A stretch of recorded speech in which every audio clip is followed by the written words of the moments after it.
All right, welcome out, Pirate fans, to another episode of the Pirates Cove podcast. I've got my crew in full effect, and we've got two coaches from our Rockport-Fulton Lady Pirates volleyball team here to talk volleyball, right? 2021 volleyball. It's an exciting year for our volleyball team. We've got high expectations, and I'll mention our guest here in just a minute, but I do want to mention my crew. We've got Big T, Tony Pena this evening. Tony, how you doing?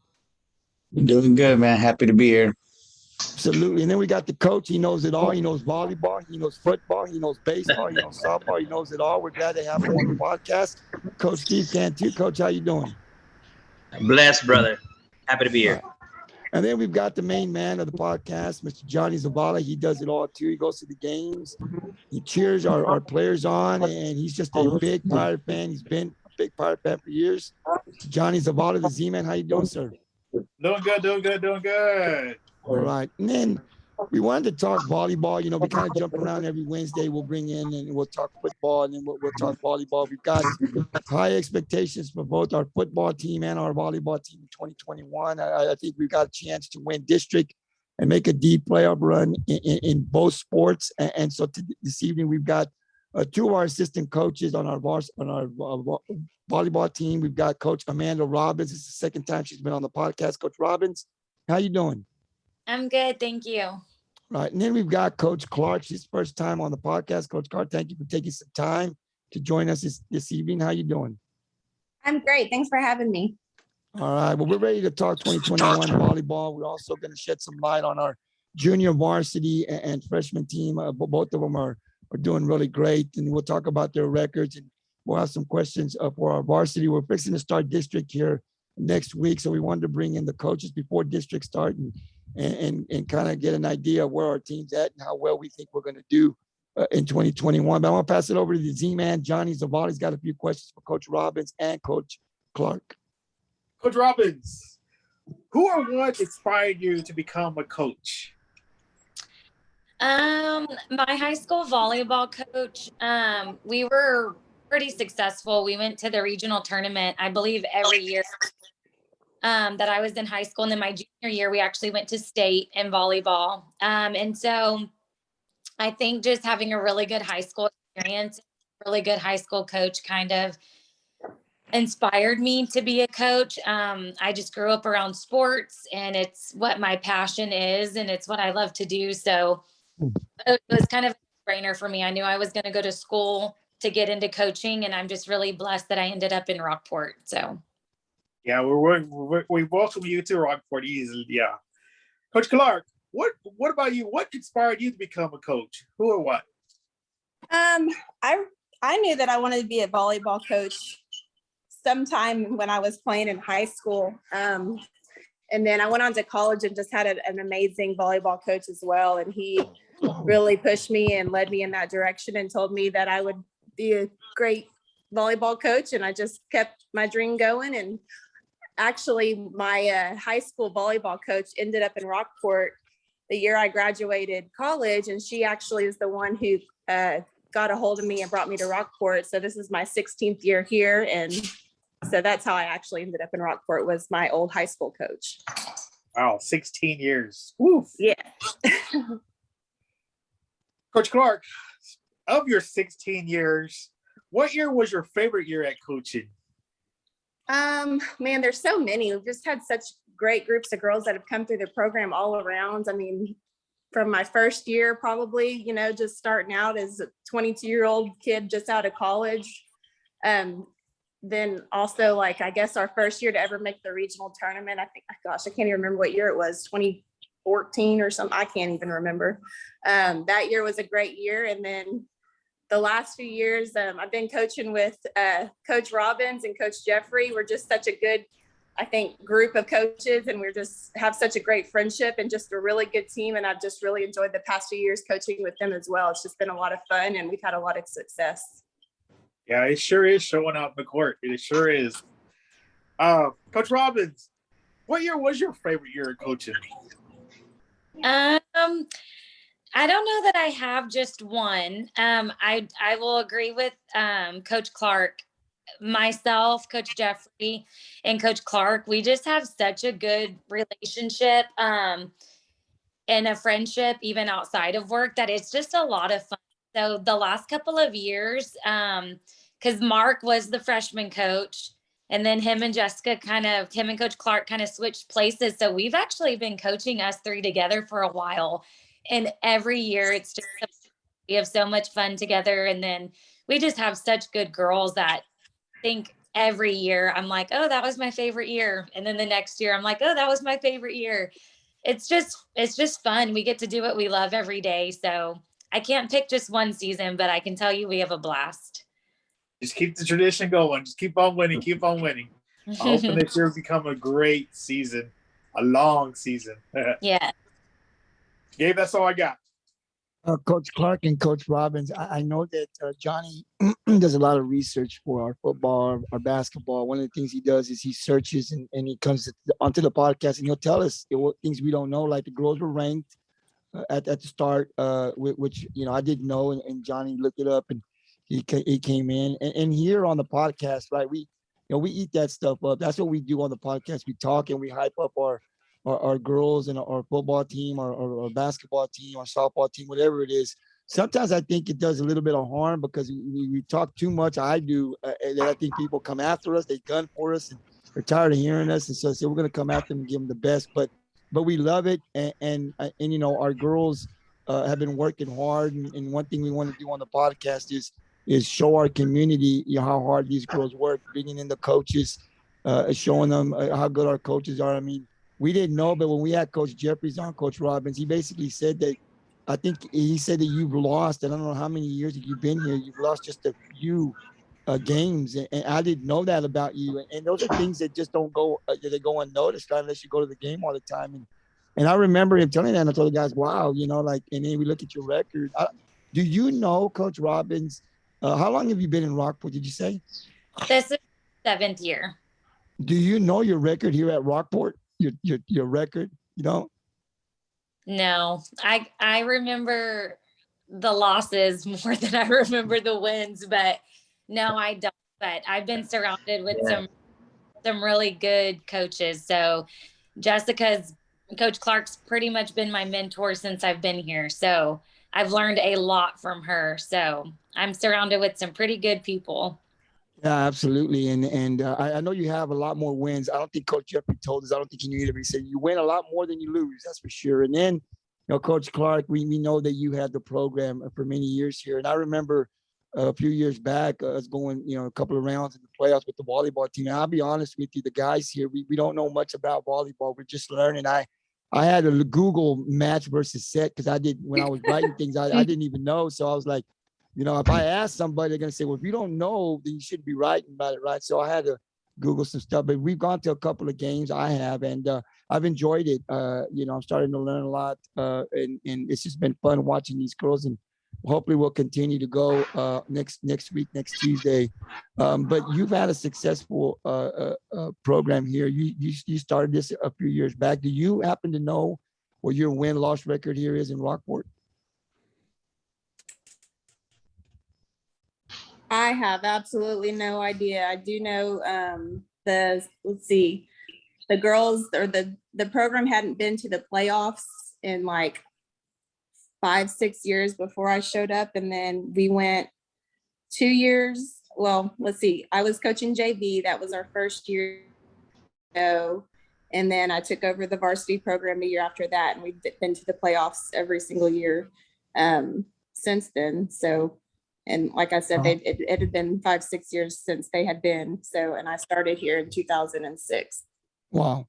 That's awesome. That's awesome. And I'm glad. But I don't know. I have no idea. We're going to say there's more wins than losses, I'm sure. But we're just lucky as a community to have you, Coach Clark, Coach Robbins, and then, Steve did some background on Coach Jeffries, and we were surprised at just his knowledge too. So we've got the 3 coaches on this volleyball squad that I think we're going to be good for years to come. And like I said, the expectation is high this year for us to win district, of course, and go a few rounds in the playoffs. We definitely got the girls to do that. So I'm going to pass it over to Steve. Steve, I don't know if you have a question for Coach Clark or Coach Robbins. Yeah, I'll go to Coach Robbins first. Coach, you said that you played volleyball, that you found the love for the game during your high school years and on to the college. Where did you go to high school at, Coach? I went to high school in Shiner, Texas. We were a small 2A school. Okay. Okay. Well, you know what? That's news to me. I mean, you said that you guys were pretty successful your time there.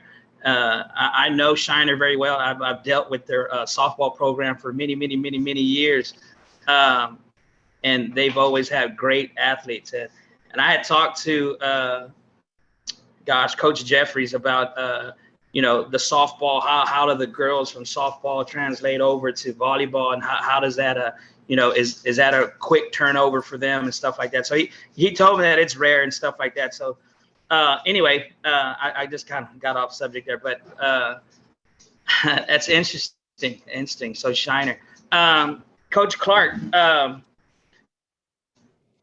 kind of relate to your career, the way it's gone so far. You said that you coached varsity for many years and ran a successful program and had some wins and some nice runs, and that's awesome. And then you decided to go down to coach in the lower ranks, down in the freshman division. How rewarding is that for you? I've done it myself on a youth level. Again, I'm not comparing myself to you guys at all, but I've coached small ones all the way up to they're ready to go to junior high. And then go back down again. And I find it truly rewarding to start all over again. So how's that experience been for you, Coach? It's been really good. For me, it was a personal decision. We've been trying to start a family, and that's where we're going. So I just wanted a lot more time in my personal life, but I still really wanted to be a part of the program. And I knew there were other coaches that, Coach Jeffrey and Coach Robbins, that either one of them could have done a great job, and Mark was ready to fill that role. And it's just been such a good transition, and I'm happy, and it's a lot less stress, but I'm also really involved, and it's a lot of fun. It's a big transition, but going to the younger level and getting to coach them and really breaking down the skills and technique, and you see a lot of change and a lot of growth at that level, and it's a lot of fun. I'm really enjoying it, even probably more than I thought I would. Well, I tell you what, when we had Coach Mark Jeffries on, we shared that thought, how lucky, how fortunate our town is to have a quality coach like yourself teaching at that young age. I mean, you're literally setting the table for Coach Robbins, Coach Jeffrey, and who else has that luxury? I doubt that anybody coach there at the freshman level, and we are so lucky to have you. Thank you. I appreciate it. Gabe? Hey, Coach Clark, I did want to ask you a question now that we're talking about the freshmen. You started out the season with 2 losses, and but since that, you're on a 9-game win streak. So your record is 9-2. Talk to us a little bit about like the development of the girls. I mean, you got the young girls coming from junior high or the high school. So I think I would imagine it's a big difference, but you're on a 9-game win streak. You're doing something, obviously. And then these girls down there at the freshman level, they're definitely paying attention to what you're coaching. So what has been the difference starting off 0-2 and then winning 9 games in a row? Yeah, well, our first 2 matches were against, just super talented programs. We played Tulsa Midway in London, and they were just a little stronger than us. Those girls, they play volleyball all year. They play on club teams. They've just played a lot more volleyball. Now we've got some really good athletes at that level. They just haven't had quite the training volleyball wise as some of those other programs. But every day you're seeing improvement with these young girls. They're listening, they're coachable, they're just picking it up, and it's just translating over really quickly. So they're getting that success of winning, and they're getting excited, and every day they're just pushing a little bit more and getting better. Absolutely. Well, congratulations, Coach. 9-2, 9-game win streak. We'll continue to pay attention to that freshman volleyball team and see how the season ends when it's all said and done. Coach Robbins, the question for you, your team is 8-3. Of course, a lot of those girls will probably be on varsity next year. We're going to be losing quite a few seniors on the ball club, so we're expecting a lot of those JV players to hit varsity next year. You know, how's the season been going for you? You know, you're 8-3. I know we've gotten a couple of losses here and there, but overall, we started out strong. You know, how's this JV? How do you see us going in so far? How do you see the season going and now getting into district? How tough would that district be for our JV girls? Yeah. So our 3 losses, 2 of them are to Flower Bluff, and that was in the tournament this past weekend. So Flower Bluff was in our pool, and we lost to them pretty close games. And then we ended up losing to them again on Saturday in the championship game. We won the first set, and then they ended up winning the next 2. And Flower Bluff, they always have a very good volleyball program. And I have to say, I brought 7 to the tournament. Some out for different reasons, and I brought 7 girls, and they were a fighting 7, and they had to play a lot. And so that's 2 of our losses to Flower Bluff. They're a very good team. I would love to meet up with them again sometime because I think it would go the other way. But and then our 3rd loss is actually to Calhoun. And that was on a Tuesday night. We got to play them again on Saturday morning, and we beat them. So, I mean, we've lost to good teams. Do I wish they would have gone the other way? Absolutely. But I think we learned a lot from them. My team this year is very talented. And I think district is going to go our way. We actually got to play Sinton on Saturday in the tournament. We beat them in 2. They do have 1 strong player. She's a 6-foot girl that actually used to be in Rockport, but now she's in Sinton and she's on their JV. And so we got to meet with her Saturday. So that was a lot of fun. But yeah, I mean, I think we'll be fine. We're learning from the losses instead of, you know, letting them get us down. But we've lost to some good teams that we just had too many errors in the games, and but we're learning from them, and we're going to get better, and we're just excited to head into district. So we'll be just fine. Absolutely, we're excited. I mean, I keep tabs on the win loss. I go through the Rockport app, I go to Max Prep, wherever I can find something, and it's just been exciting. I mean, you guys 8-3, 9-2. You know, it's awesome to see, and it's exciting because this is our future. You know, we're going to lose some seniors this year, so next year we're going to be expecting a lot of our JV and maybe even some of our freshman girls to get up there and repeat and continue the tradition of winning here at Rockport. So our volleyball team's been good for a long, long time. So I'm glad that we're able to shed some light throughout their season this year and let the community know what our freshman JV and varsity are doing. Tony, I'll go to you. Do you have any questions for Coach Clark or Coach Robbins?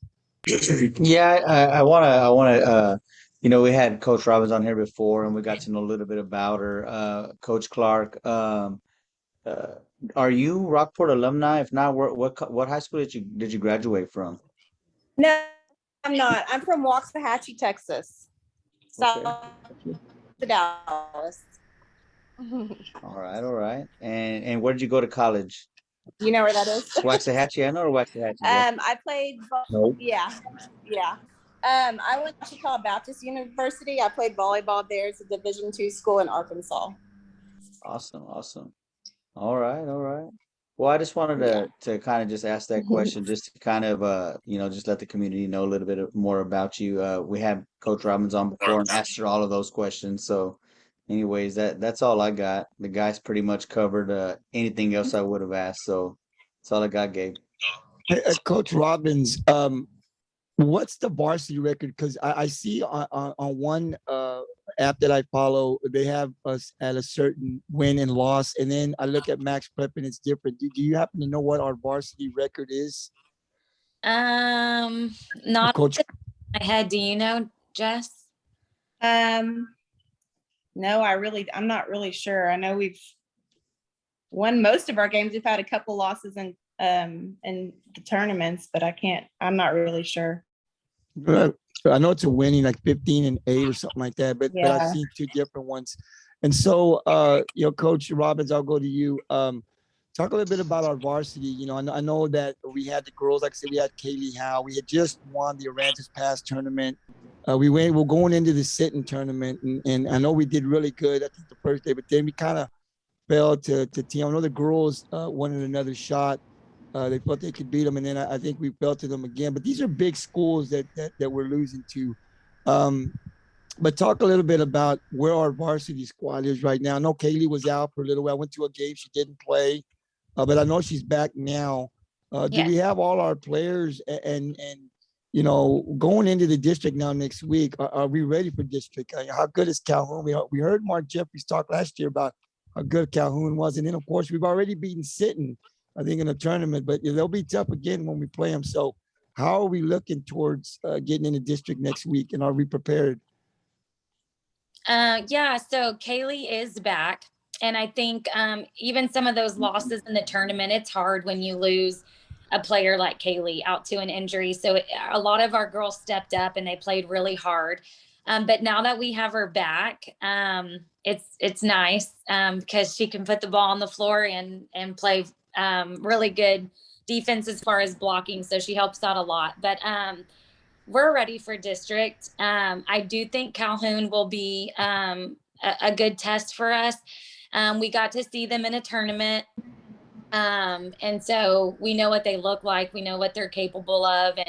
And, but I mean, Coach Jeffrey has them prepared. He has done everything he's needed to do. And I think the girls are really excited to get district underway and to get the first game under their belt and the first win under their belt. And so, just look forward to meeting up with Sinton. And I have no doubt. I think that we'll win district. I don't think we'll struggle. As long as our girls play the game that we know they can play, I think we'll be just fine. And we're really excited for hopefully a district championship. So.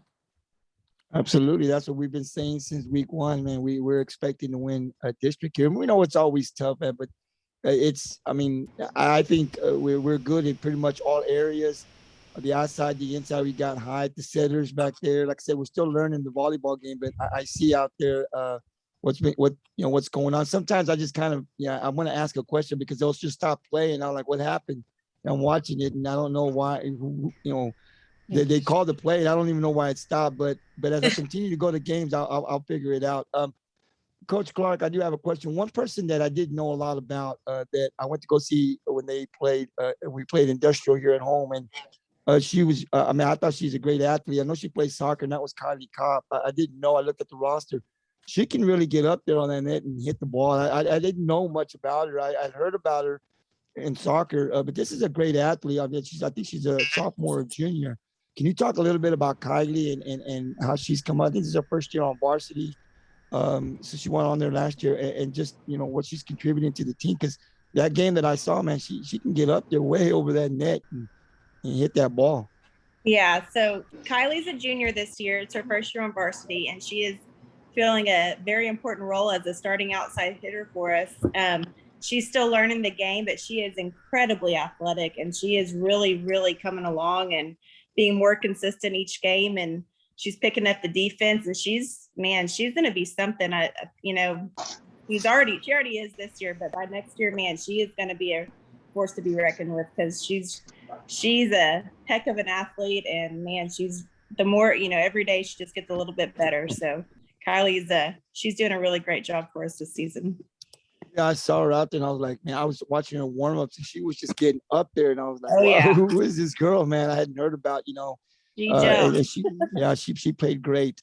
Has she been playing volleyball, the last few years? Is this her first year actually playing volleyball for Rockport? Oh, no, she's been playing volleyball. It's just her first year on varsity. Okay. So, yeah. Wow. Well, that's great, man. We got some great athletes coming out. It was just great to watch that game and watch her play. I'm going to go around the crew one more time. Those are all the questions I have. I do want to go around my crew one more time, see if they have anything else they want to add before we call it a night. Tony, anything you want to add? Any questions you might have for Coach Clark or Coach Robbins before we call it a night? No, I just want to congratulate you on the success so far. And then like we do for football, we just pray and hope for injury-free and illness free a season. So, good luck for on the start of the season next week. Thank you. Johnny? No, just good luck. Hopefully we see y'all deep in the playoffs. Hopefully we bring y'all back again. Yeah, you'll see it there. Hey, That will be there. Coach Robbins, real quick, before I go to Coach Steve, how good? Who would be the team in the playoffs? And I know we lost to Wimberley last year. They lost a lot of players. I kind of read up, so they're not, I guess, as good as maybe they were last year. I shouldn't say that because I don't know. I haven't seen them play, but I know they lost some seniors going into the playoffs. And I know we're getting ahead of ourselves, but just for podcast talk, who would be the team early on in the first maybe 2 rounds that Rockport could possibly face that you think would be tough for us to get a win on? The first round usually feel pretty confident with that one. It's usually always the second that you just never know. All of those teams around the Wimberley area, they're just talent. They have girls that play nothing but volleyball. And so any of those teams can sneak up on you and they can, really give you a scare. I mean, Jess, would you say there's one team in particular that?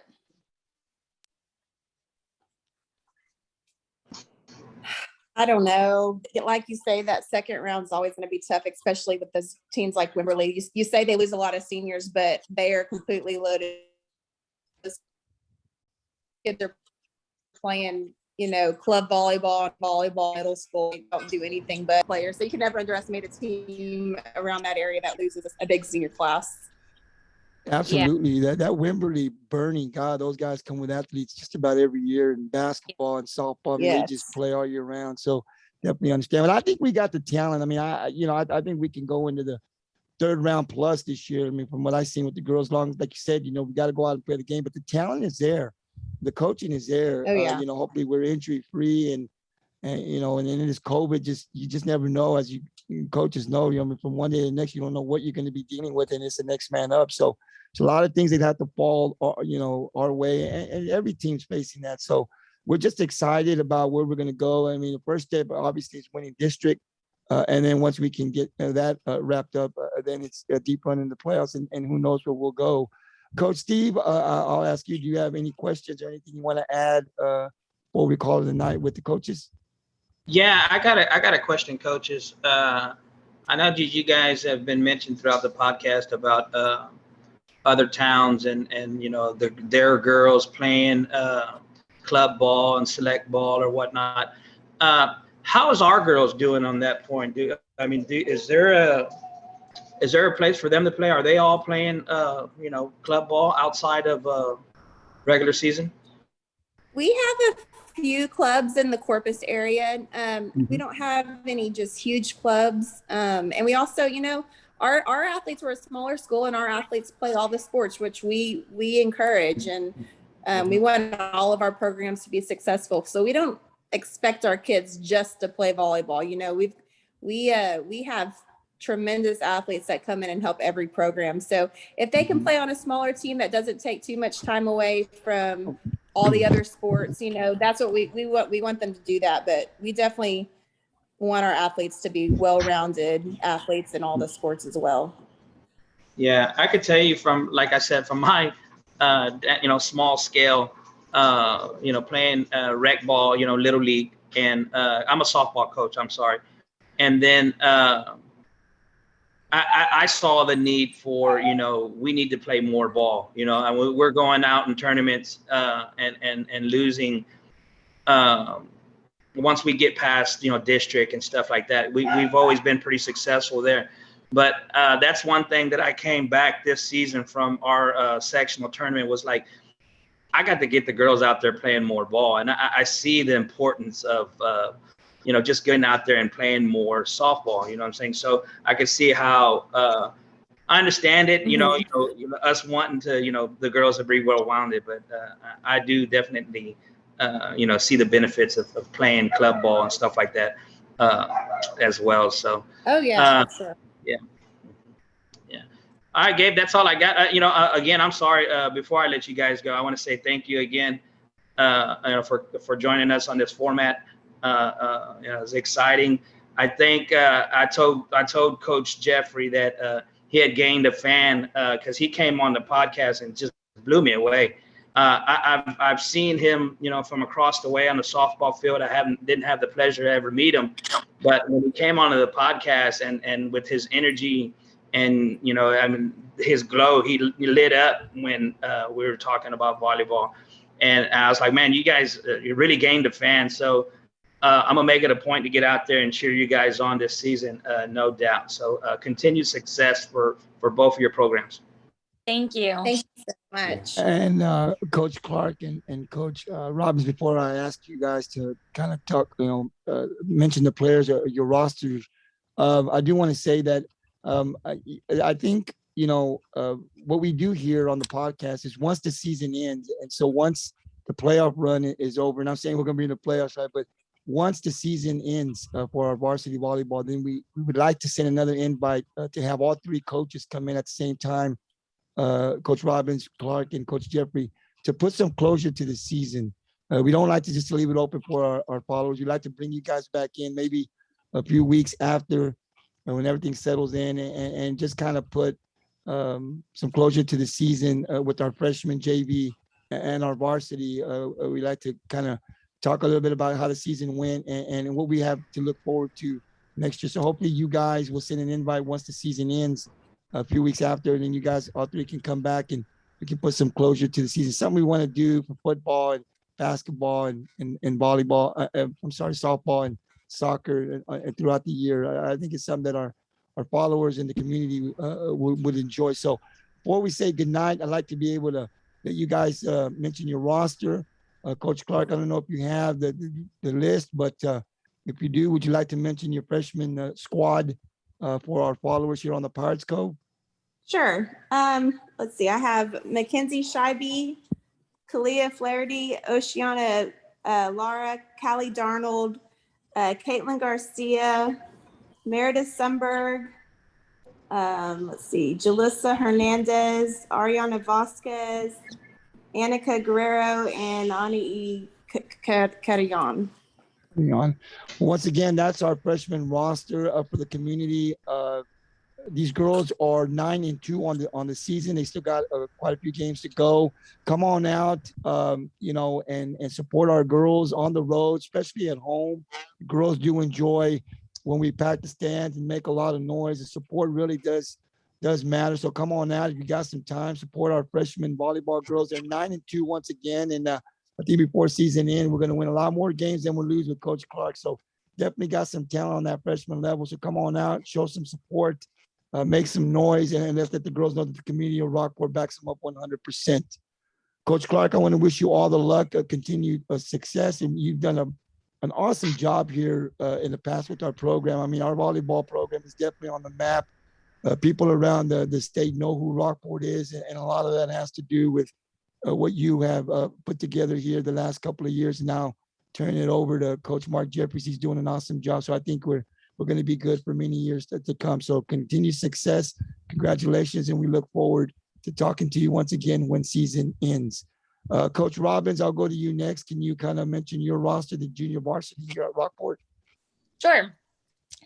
On my roster, we have Olivia McDaniel, Andrea Nunez, Emma Gross-Close, Becca Lawing, Alina Booth, Staley Snyder, Cameron Cruzan, Madden Kunzler, Champ Kunzler, Mara Hutt, and Kate Hill. Once again, that's our junior varsity squad here in 2021. These girls are 8-3. We've heard Coach Jeffrey say here that Coach Robbins wins a lot more than she loses, and that's definitely what's happening here. And these girls are going to be our future. Most of them will probably be on the varsity squad next year. If you got some time, come on out. Like we said with our freshmen and JV, they're doing awesome. They still got a few games left this year, but they're on their way to winning more games than losing, I believe. And when you get an opportunity on the road or at home, come out and support our girls, freshmen and JV, pack the stands, make some noise to show, these girls at the community of Rockport backs them up 100%. So Coach Robbins, continued success. You're doing an awesome job here with our junior varsity. We're just lucky to have you two ladies and Coach Mark Jeffries ahead in our volleyball program here. And I would ask either one of you if you could mention the varsity, whichever one wants to take that road. Do you have the varsity schedule? I mean, I'm sorry, not the schedule, the roster. I could, just so I don't leave anybody out. I don't know if y'all can still see me, but. No, that's fine. We can hear you. Okay. We have Michaela Molina, Elena Garcia, Jessica Scheibe, Messiah Hernandez, Kelsey Palashek, Kaylee Skinner, Kaylee Howe, Lauren Moore, Peyton Martinez, Kylie Kopp, and Sophia Byram.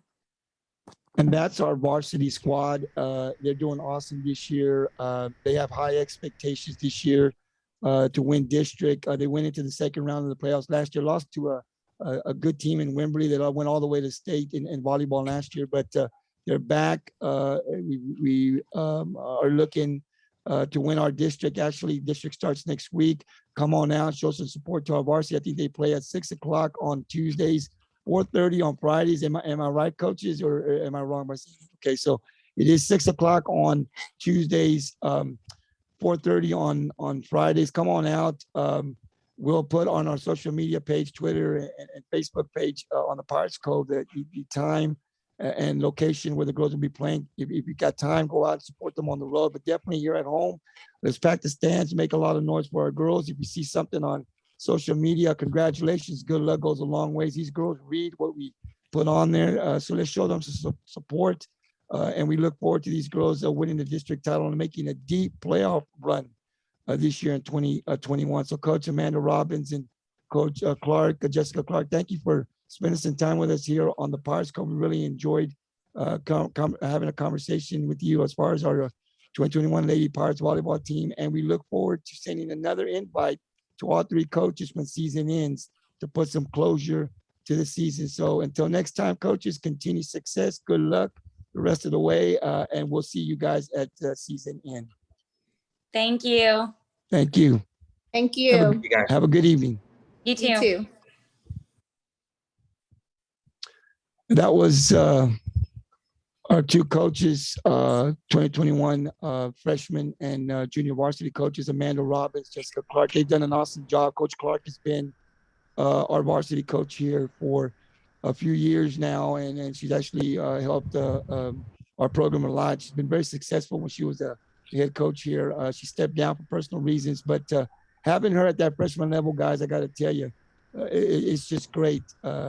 And you've seen it. That freshman group started 0-2. You heard Coach Clark talk a little bit about, the tough teams that they played. But she's gone with 9 straight wins after those 2 losses, with a record of 9-2, which I think is awesome. And I think Coach Clark is going to continue to get more wins and losses when the season ends. So it's going to be very interesting to see what that record will show when it's said and done. And Coach Robbins, we've heard Coach Mark Jeffrey just praise her on the success she's had her time here at Rockport. So we got a good junior varsity coach as well as a good varsity coach in Mark Jeffries. And so I think our program, our volleyball program, is going to be good for many years to come as long as we can keep these 3 coaches here at Rockport. And so we look forward to talking to them somewhere down the road. And so now we're going to turn it over to football. Of course, it's Wednesday. We're going to be breaking down our volleyball, break down the games on our volleyball later on, and then preview the up and coming games that we'll have on volleyball. As you heard, we're going to be starting up district next week. So we'll be talking about that, but we're going to go back into football right now and break down last week's Friday's game. It was a great one. I think Rockport's leading in South Texas or Texas with 138 total points in 2 games. I know Coach Gupp is up for I think coach or something like that. I can't remember exactly, but I know he's up there on, I think it's Channel 3. Does anybody know Coach Gupp's up there? I know I voted for him earlier this morning, but I can't remember if it was on Channel 3 or if it was on Channel 6. Anybody know what I'm talking about? Mm-mm. Look up the Caller Times. I think it might be the Caller Times. Coach Gupp is up there with 4 other coaches for coach of the week, I think. If you get an opportunity, guys, since we get off the podcast, go up to the Caller Times. I think it's the Caller Times or Channel 3. I'm not sure, but look up one of those. Coach Cups up and actually vote. Like I said, our offense is 138 total points in 2 games. It's just spectacular, 68 and 76. John Chupi, I think, is up there also as well as Player of the Week. I'm not sure. I think I saw something on John Chupi. So he's having a great start to the season. And, you know, what can we say about Rockport? I've never seen Rockport start off 2 games the way they have against King and Aransas Pass. And so I kind of want to break down this game against King. Johnny, I'll go to you first. Let's start with the offense, guys. And these guys are on a roll. We've got a lot of weapons.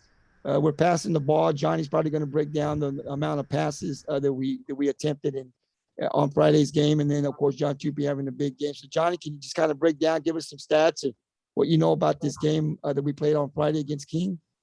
Yeah, first of all, heads up to the offensive line, man. These guys' offensive line are the ones that put up these numbers. You know, it ain't the backs, it ain't the quarterbacks. These offensive line, man, anybody could run behind these guys and explode like this. But hey, good job, guys. 62 points, man. What is that? 69 points a game. That's wow. Leading off the offense, man, it was Chupi again, man, with 9 carries, 234 yards, 3 touchdowns. You know, he had also 2 receptions for 68 yards and a touchdown. That boy had 302 yards by himself, total yards. I mean, there's offenses out there that can't even get 250 for the game. He right there got 302 himself, you know. Hey, I mentioned this in the other podcast about Cyber, you know. We threw 19 times this game. You know, that's unheard of for Rockport. I don't even know if we've ever had 19 attempts in many, many years. He did complete 12 of them for 191 yards and 3 touchdowns. You know, overall, man, that's 626 total yards. I mean, this is hats off again to the offensive line. I mean, we had that first game, you know, I was a little nervous because the line was falling apart when Cyber was dropping back. But this game, they kind of held their ground this time. So hats off to the line this week. Tony? Yeah, I want to second what Johnny said about the offensive line. You know, the offensive line is not humongous, but they play big.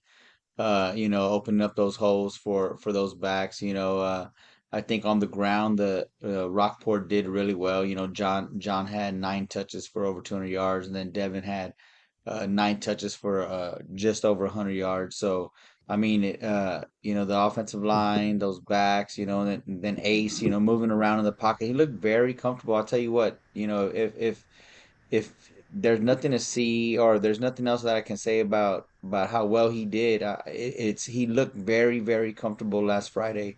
You know, he wasn't scrambling around as much and just made great passes. He trusted his line. He stayed in that pocket and made some good passes.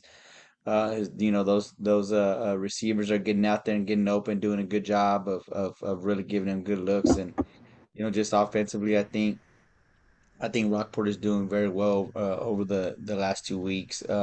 But absolutely progressively getting better, and I think they'll continue to get better, and I look for them to do really good moving forward. Coach Steve, I got a question for you. Tony brought up the Ace, and Johnny talked about the attempts. You know, I think you were 12 of 19. That's really great for Rockport because we don't pass a lot, but we knew we were going to start going to the pass. But Ace seems to be real comfortable. He does. He looks real comfortable. I mean, he's just quick decision. You know, he's not running around back there. If he's going to run, he's going to get what the defense gives him. If that's 4, 6, he's not trying to do more than what he needs to. I think they're starting to understand, and Ace understands how this offense is run. You know, I think when we're playing, you're looking at 4 downs basically, because if we're in that 4th and 3, 4th and 2, we basically know Coach Cyber's probably going to go for it. If we need to. I mean, we've talked to him on this podcast where he says, listen, I'm not scared to go. And we know he's not. He'll go for it. Early in the game, late in the game, we've seen him do that before. So I think, you know, looking at Ace and the decisions that he's making, and when he's back there, you know, he's looking at those passes. He's getting rid of that ball pretty quick. I mean, he knows where he wants to go. It looks like he's having a lot of confidence with some of his receivers. Jordan Gibson, I know, and him have a really good relationship, and they seem to be building that up. I mean, they're both sophomores, so we've got 2 more years with them. But Ace really looks comfortable. E. McPherson is starting to play a big role there, getting out there. He's got some good hands. We got Ricky Franks that also gets out there. So we can pass the ball, but when Ace feels that pressure, he's also just kind of running. He's getting out of that pocket, and he runs, and he'll get those 4 or 5 yards and get us down to a second and short, giving us pretty much 3 downs to continue to keep the drive alive. So I like what we're doing, Coach. I don't know if you see the same thing from Ace, but I want you to talk a little bit about the pass. I know you're going to talk about the run, but the pass, and just how we're getting better every week. It's still only the 3rd week in the season, but in 2 games, man, we've looked really good. Yeah, no, there's no doubt. I think what we're seeing is just the natural maturity of Ace. We're seeing him evolve into a great quarterback. We all saw him in youth, and we all were in awe of his abilities and his drive. He'd scramble and he'd make some fabulous plays. But that works in youth, you know what I'm saying? As you go further, I was excited. I saw bits of that his freshman year where, he'd take off and it was a whole lot of, running 50 yards to gain 6. We saw a lot of that. And I think he's just maturing as a quarterback, and he's learning that position. And the coaches are doing a fabulous job getting the ball out of his hand quick and having him understand, enjoying that early success, so we're hitting these screen passes and we're hitting the little outs to the guys. That's just to boost his confidence, to see him get a couple in, and then he starts to rip them off over the top, and they got the guys. And a guy that didn't play last week, Flores, he's got a great set of hands and is a really good deep threat. So I'm excited to see when we get him back, just another weapon that he's going to have. Because I usually see him and he's stretching the field. I go to the practices and he's the guy that they use to stretch the field along with Jordan. But the Flores kid's got a great set of hands. So I'm excited that he's coming back this week. But yeah, back to Ace. I mean, I really do enjoy watching him. I mean, he is super composed, and he's sitting back there. He knows when that ball's got to come out of his hand. It's 1, 2, 3, ball's got to go. And he's learned that. And I'm just excited for him. To see, where his ceiling, is going to be, I mean, he has all the tools that a kid needs. So I'm excited. I think he's doing a great job. And the coaching staff with their play calls are doing a great job, keeping them composed, keeping them in the game, and keeping the guys guessing, man. That's tough. I mean, you got all these weapons that we have that we can throw at him, along with Ace, and his throwing ability, he can run. But, all the guys that we're showing in the backfield, we're spreading the ball out, 9 carries here, 9 carries there, 6 carries here. No one's really, just being the workhorse of the team, and they just kind of spread it out. So that's got to be tough for defense. How do you plan against that? Usually, I could imagine, how defenses game plan against Epi. They're like, okay, hey, let's get ready. We got Kyle Allen coming this week. Linebackers, we need to key on Epi and watch him. How do you do that against Rockport? You know what I'm saying? I mean, we're coming out of different angles, tight ends, releasing here, and backs, and the running the flats and stuff like that. So I really like what we're doing this year. And Jay wasn't bullcorn, and he said that it was gonna be an uptick in our passing game, and we've seen it. So I think it's awesome.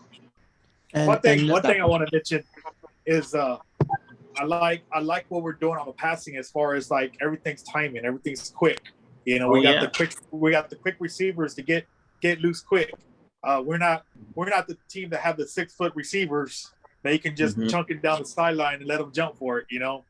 I think that's our negative about that, because I remember Ace was throwing it downfield many times and it was getting knocked down just because we just don't have the height for it. Yeah. But I like these quick timings, the seams, the slants. I mean, you got what's the name, the tight end, Ian. Yeah, it was like little dump, quick passes. Just man. Yeah. just timing passes. But Hey, I think what I did think you? if we start throwing deep, I don't think those are going to work. But I love these quick slants, these little outs and stuff like that with the backs coming from the backfield, and I like that. But I don't think we're gonna outmatch any cornerbacks out there. Like going down the sideline. No, well, I mean, you could see the game plan. When we do go over the top, it's after we beat them up, softened up that belly so much with the slants and the screens. And that's something I wanted to say. What did y'all think about that screen last week? They brought that out. They didn't use that in week 1 at all. And then week 2, they come out and they threw a couple of screens that were successful. I thought that was a different wrinkle that he brought out. And wait till you see what comes out this week. I've been out there to practice this week. And I seen a different wrinkle that they may bring out. I got secrets. I'm not going to tell it because of all of our fans that we have all over the state right now. They're all watching. But I saw a different wrinkle, something that the coaches may be bringing out this week. So I'll be looking for it. And then after I see it, I'll let y'all know. Say, hey, I told y'all it was coming. Hey, before we quit, go ahead. No, go ahead, Tony. Go ahead. No, I was gonna say before we quit talking about offense, I also want to say that I'm glad to see number 13, Luke Muirhead, out in the backfield again, running that ball. I know he got him a touchdown. I don't think I saw him play on week 1. I think he sat that week that game out. But I'm glad to see him back. I know we haven't really seen a whole lot of him in the backfield, but he looks like he's ready to go and he's ready to start running. I mean, he had a couple of good carries and he did have a touchdown in that game. Yeah. So, hey, just think about that. I mean, so I know he rushed probably for about 60 something yards. And then he caught that deep ball. So I'm sure he went or got pretty close to 100 yards. And we got Devin at 100. We got Chupi running for 2+. You know what I'm saying? Like, I like Caden and Christian ran down the field, scored that last touchdown. And both of them, pounded it, and got that last touchdown at the end of the game. Caden, he didn't have no highlight film, but man, he was dragging some people. He made the first contact many times. Oh no, he tried to get him one. I seen him when he come right there off tackle. He dropped his hat on a kid. He knocked him down. But there were so many. He was coming he was right at the line of scrimmage. He broke through it, but he cracked that first linebacker and he got about 2 yards, and then it was kind of a gang tackle. Also, no, when Caden comes, up the middle off tackle right there. Oh no, he's gonna crack you. So no, that's exciting. Bro. I love that kid. I like that kid. I love how he runs. And this is why Rockport is very dangerous for the reasons that we're talking. John Chupi and Devin. And first of all, I'd like to say, I think Coach Gup, the offensive coordinator, and Coach Seibert, then they're doing awesome because they've adjusted to the players that we have. They put these guys in positions to succeed. It's their play calling, and they've had to change it. We've had Coach Seibert on there where he says, we just kind of change up according to what I got coming up that year. And I think so far he's just done an awesome job. And these guys, he's got the speed. He didn't have the Garrett Laudermilks and these guys that last year or a few years ago, he could just pound you, and then hit pranks on the outside. We don't have that power back anymore. So this year, so these guys, Devin Phillips and Luke Muirhead and John Chupi, they play a different style, but they get out there really quickly. And so I think when you look at our backs and what we have now, Luke's probably not going to get you to 200 yards, but Luke plays such a big role in that backfield because then he opens it up for Devin and John. John, I said in week 1, I know he wants to get more carries, but keeping him fresh is going to really help out Rockport in the district because it's a long district, and we're going to have probably 5 teams in there that potentially we could lose if we don't play good, right? So it's not like we're just going to wipe people out. You play the Inglesides, Rio Hondos, the Port Isabel. These are going to be tough games for us. And so we want to keep a guy like John Chupi as fresh as possible, hungry. And I think that's going to benefit Rockport in the district and when we get into the playoffs. And then when you look at this offensive line, and if we don't talk a lot about this line, this is where it starts, guys. These guys in 2 games have been just doing a phenomenal job in pass blocking, giving Ace the time that he needs. and then just opening up those holes for Devin and John Chupi and Luke to run. And then we talk about Peyton Kennedy. You know, Caden's the power runner, right? He's going to get in there and wear that defense down, and he's just going to hit you. You can give him the ball 10 times, and he's going to run hard 10 times. And then you sway it out to John Chupi, run or pass. And we heard Coach Cyber say, I'm going to get John the ball many different ways. We're going to pitch it to him. We're going to throw it to him. And everything that Coach Cyber has said on this podcast, he's done so far. And you got Devin Phillips, another smart running back, just like John Chupi on the other side, that they can come in and he's gotten over 100 yards. So we've got some great backs, a great line. Ace is playing great, making quick decisions. And I think getting rid of that ball quick, just making that decision and going with it, is really Rockport's offense, like Johnny talked about. You know, going down there and trying to get it deep. We don't have those big receivers, 6'2", 6'3" receivers. But what we're doing now, getting that ball out real quick, getting them into the flats, and then because Devin, John Chupi, they'll make you miss. You got to be a really good tackler because they'll make you miss, and then it's off to the races. And we've seen in 2 weeks, if John Chupi breaks loose, you're probably not going to catch him. Yes, sir, Coach Steve. Yeah, there's a couple of more things I want to add. And the first thing about John Chupi, him and his, me and his dad had a conversation yesterday. We ran into each other at the junior high football game, and how patient John is running right now. You know what I'm saying? We all know that John has that blazing speed, and he could outrun our line 5 times over. You know what I'm saying? I mean, you know, he'll just blaze past them. And his dad talked about that in years past, how he would. You know what I'm saying? He would just run past them. Now this year, what I'm seeing is you know, the growth, just like I said about Ace, where he's being patient, letting the blocks develop. And the other thing that's saving them, not only the carries, how they're keeping it down, you know, not getting a ton of carries, but by him showing that patience and waiting for the behind the line, he's getting to the end zone with 0 contact. No contact. Nobody's touching him. So that's plays in, you know, that's another factor about, you know, keeping John fresh, you know, but he's doing that because he's setting it up. He's waiting for his blocks to develop. And then he's trotting back there. He looks like, I mean, to me and you, he's flying, but we all know John has another gear. And if he wanted to, he'd run past everybody and not wait for the block to develop. All right, that's one. 2, you know, the amount of carries that he's getting. I know John Chupi right now. This week is his second consecutive week, right? So we had week 1, he got nominated for Player of the Week. Week 2, he got he got nominated again. So back-to-back weeks, getting nominated by the Caller Times for Player of the Week. And then you look at his stats along with Epi, and of course we say his name. I say his name a ton. Epi's leading the way as far as yards and touchdowns or whatever. But John's right there. You know why John's right there? Because the amount of runs that it's taken him to get all these scores. So, John Chupi don't have all the yards that Epi's got, but he's right there when it comes to touchdowns with fewer carries. So what's more impressive? Okay. I mean, we know what Cal Allen's doing. They're feeding the ball to him, almost 20 times a game. And, I mean, you got to hand it to Epi. He's able to do that. And I'm sure John could do the same thing if that's what the coaches chose to do. But I just, you got to show some appreciation that where he's at with the amount of carries he's at and amount of touchdowns he has.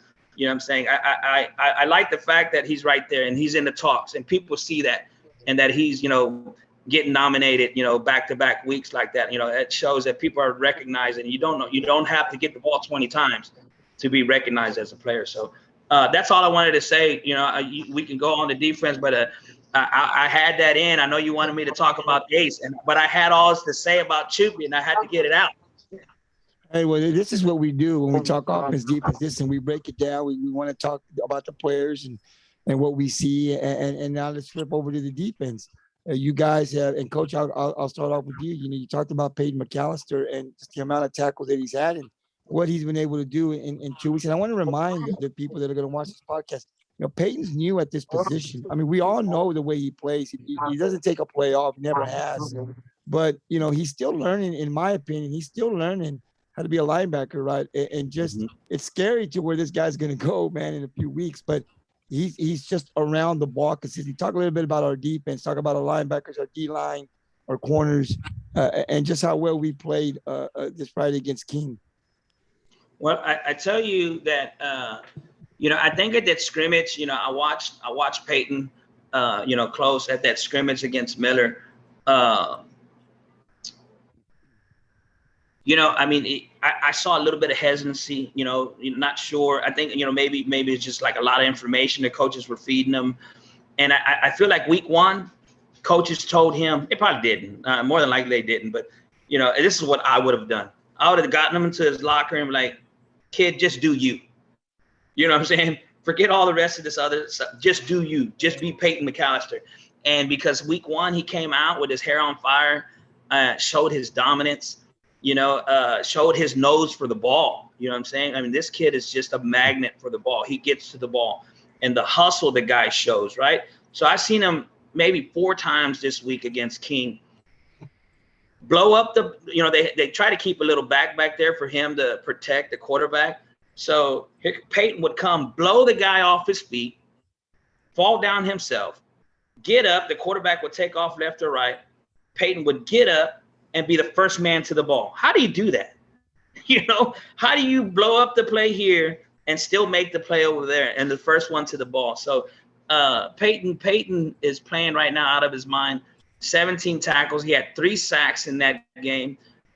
He's a man child right now. And then, like I said, we talked about his compadre in the middle right there with Joe. Joe right now is playing some serious football. He's also getting to the ball and making some great plays.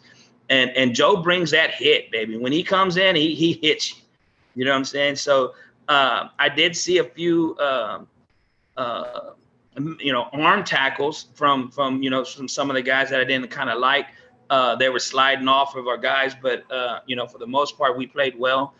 The defense was solid, man, all the way around. So I like what I see. And then, like I said the other day, Krupa, I expect Krupa to start putting pressure on these guys as far as being leading tackler. I know he's a little bit behind pace right now, but I look for Krupa to pick it up here in the next few days, next few games.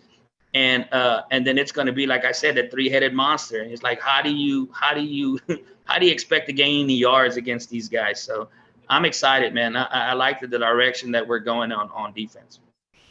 Johnny, I'll ask you, I like Joe Moreno. Johnny, when we came up, we talked a lot about Peyton and Philip Krupa, but Joe Moreno, man, I watched him in 2 games. I like the way this guy's football smart. He understands when he's on that field what his job is. I just like the way the kid plays football. We'll talk a little bit about the defense. Well, dude, he had 17 tackles. 2 games. 2 games, though. 2 games. He had 10 tackles this week and 7 the week before. Okay, I thought it was 17 this game. I was like, wow. No. Hey, trust me, he's going to get there. I know exactly what play you're talking about, the one he took down that back, and it was down the left sideline where he got up and took down. I remember that play, just bam, it's like, wow, and that's one thing I like about him is he's one guy that's not going to go around players. He's going to go through them, which is the right thing to do. A lot of these guys just try to go around these blocks, and you basically take yourself out of the play, But what he did basically on that play specifically, he took on that block, but he also eliminated that running back. That guy was dead for the play pretty much. He was not there to block anybody else. He was not there, even though he couldn't catch a ball from that angle probably. But he basically eliminated that player, and that's what I like about him. He don't only get to the tackles; he eliminates players. And that's once you eliminate somebody, that's a good thing. A very positive thing. You got one less person you got to worry about, pretty much. And which brings me back to the receivers. That's my weakest point. I want to talk about the defense is our pass defense. I don't understand how we get beat so deep, so easily. We play so soft, and I don't see what's what's the outcome going to come out? You know, what changes are we going to make from that? You know, if we're already playing deep, giving up the 5-7 yards every play, you know, how we get beat deep 20, 30 yards downfield, you know? So I like to see improvement on that, you know, deep pass patterns. King did have a bigger line than Ramses, so you know they kept that quarterback plenty of time to, you know, set back their release, you know. So that was different from the Ramses game. You know, they have a bigger. Obviously, King had a bigger line, but just that pass defense, man, it's worrying me. The athletes are there. I just want to know what's the purpose of us playing so soft if we're still going to get burned deep. That's yeah. I think, you know, from my point of view, Z-Man, what I see, I think Devin, you know, it's so hard to keep him, you know what I'm saying, just locked in on one thing. He wants to make every play. And I think what's happening is that he's peaking a little too long so he can come help in that run. And it's just that 1 second is getting him, you know, that 1 second he keeps his eyes in the backfield just a little too long. Yeah. And then they pop one. I mean, it's not every play. So they're you know, maybe there's something that they're seeing on tape is that they'll kind of lull you to sleep, inside handoff or whatever, you know, they were doing, or the screens and this and that. And then boom, you know what I'm saying? Catch you peeking inside and then hit you over the top. So I think I see a little bit of that. I think the coaches will probably hone in on that, and because I mean Devin is great. He's going to keep up with you, and he's gonna knock the ball down. He plays aggressive when he's in the air. You know, I think, you know, cleaning that part up. You know, just hey, let those guys, let Peyton and Krupa, let them boys clean up that play and let them worry about that, and then, you know, just, you know, stay locked in on your guy. I mean, if anything, like you said, if there's anything that I saw, it'd be, you know, it's just his want to be in every play, you know, and that's it. I mean, it's hard to even say, you know, come down on a guy when, you know, he just wants to be in the play. So. Yeah, on your point on that, sorry. I didn't really pay attention to this game as far as, you know, our backside defensive ends. I really didn't pay attention to this game. I know I did the first game. It's like what you said, you know, everybody wants to make that play. You know, I just worry about any kind of reverses coming our way, you know, because we see the ball going that way. We're all shooting that way, you know. That's I didn't really pay attention to that again in this game, you know, but that was my concern. The first game is stay home. You know, you don't have to be that hero, you know, rely on your teammates, you know, hit your pursuit angle. You don't have to run flat to that line of scrimmage, you know, just stay home, careful for that reverse. It's coming this year, believe me. Tony, we're talking defense. I think the defense had a decent night, and I say decent because of course they gave up 24 points. You know, that it was really, you know, 3 big plays or that really caused that to happen.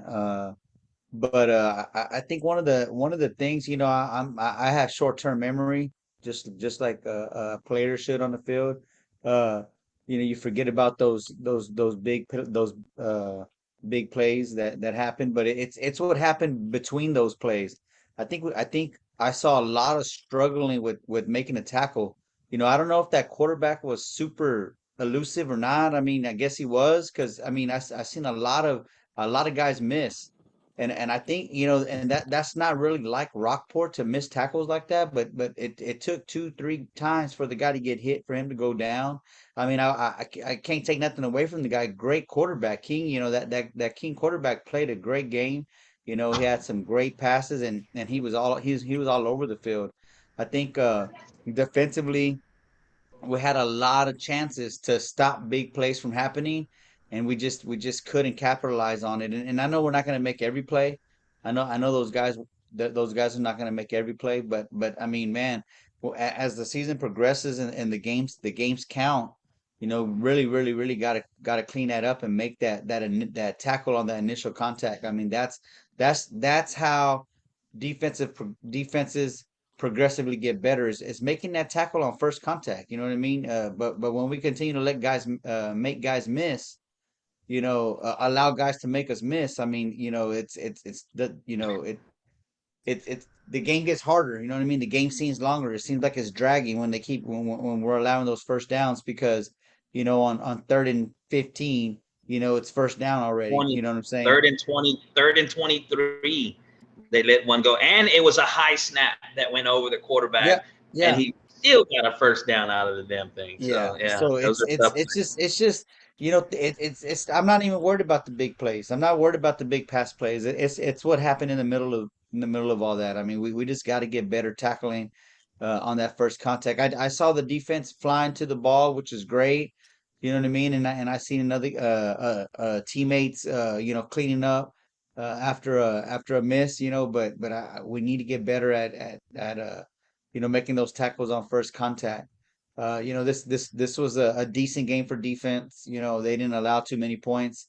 So we can't take that away the kind of game that they played. But just as like I said, as the season progresses and the games count, we need to get better on that aspect. But overall, I think the defense did well. They had that quarterback on his heels. They had him on his toes running. That D line was back there chasing him down and making him have to do something with that ball. Just unfortunately he was able to do something with that ball, so but 24 points is not a lot of points, so defense did a good job. They did their part in that win, just like the offense scored, defense kept them from scoring less points. That's how you win a game. You let the other team got to score less points than you, and they did that. They accomplished that, and I'm sure that they'll get after the tackling this week and clean that up. I know I'm not the only one that saw that. I'm pretty sure the boys know that they could have probably made better tackles. So I really look forward to seeing what happens this week, and I'm pretty sure they're going to clean it up.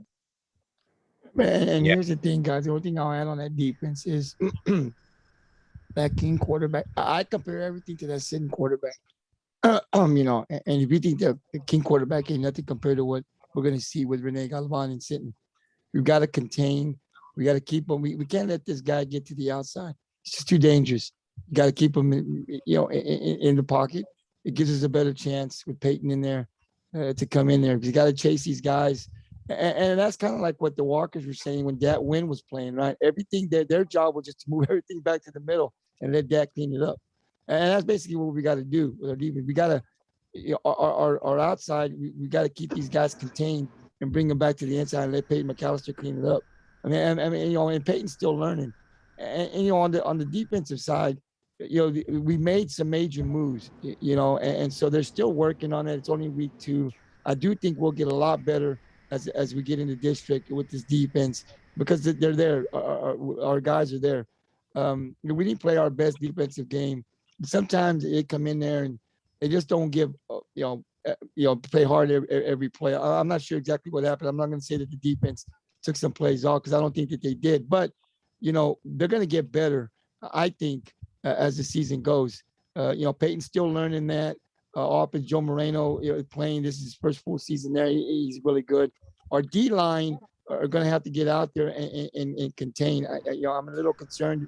I don't know how we can do that. You play the Aransas pass quarterback and you play the King quarterback and even the Miller quarterback.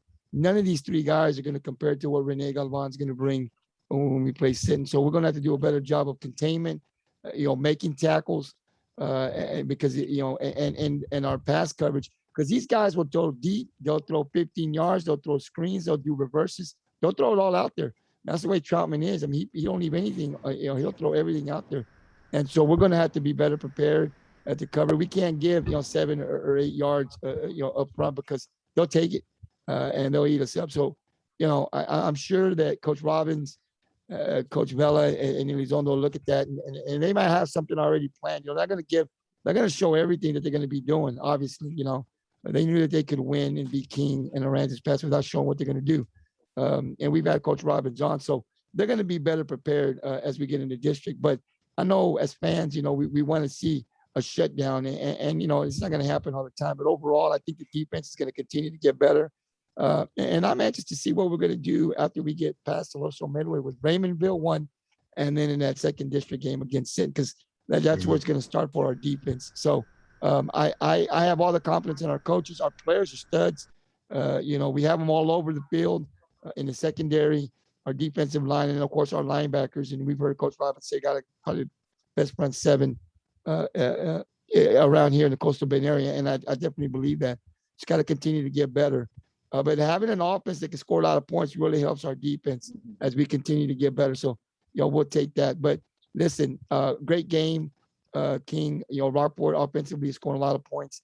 And I'm anxious to see what we're going to do against Toledo Midway, and we'll preview that game here in a minute. Let's go to special teams. Johnny, I'll go to you first since you talk a lot about special teams. Anything you want to mention on our special teams? Did we do anything spectacular or special during this King game?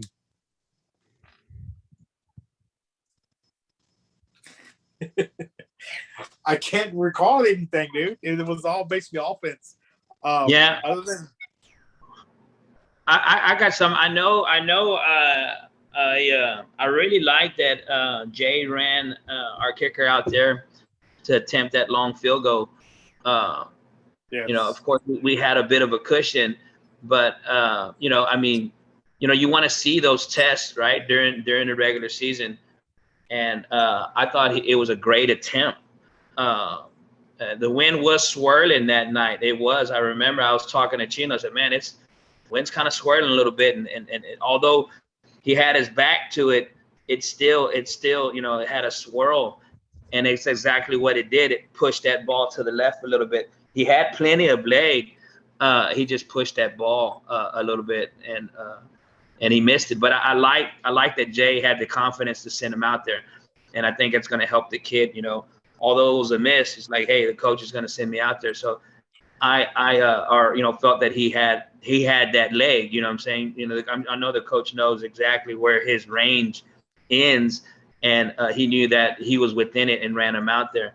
Yeah, as far as punt covers, they always kind of kicked it away. We never really ripped off anything big. I think every time they would kick, Este Ricky would get underneath it, but there wasn't a lot of yards there. You know what I'm saying? So no really big plays on punt returns. I know that for sure. But I thought as far as Jay sending that kicker, I thought that showed that's going to help us out down the road for sure. A 47-yard field goal, I think is what it was. I really didn't go back and review this play. Now we're talking about special teams. What happened on that 2-point conversion?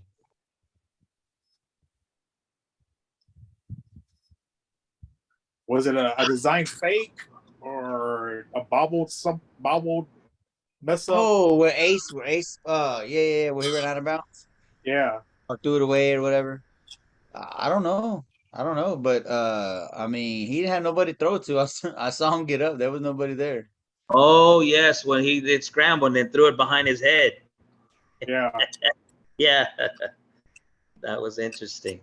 It was. I don't know if it was. It was gutsy. We had the cushion to do it, and you gotta throw that in there every once in a while just to practice it in a live situation. I'm comfortable with it. You know what I mean? You're not gonna make every one of them, but I'm pretty comfortable with that call. Rockport's been in the position. Rockport's been in the position. Rockport's been in the position to make a 2-point and win a game. And doing it now when the games don't count. I gotta give props to them for trying it out. We were all there. That you win and you're in. So yeah, wow, yeah.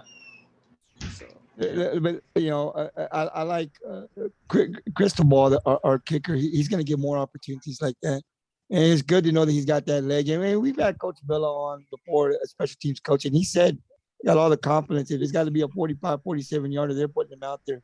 And this was the first time, and even though he missed it, man, he had the leg, I think, and we're going to see more of that in close, especially coaching games. We get into that 25, 30 yards. It's 4th and 5.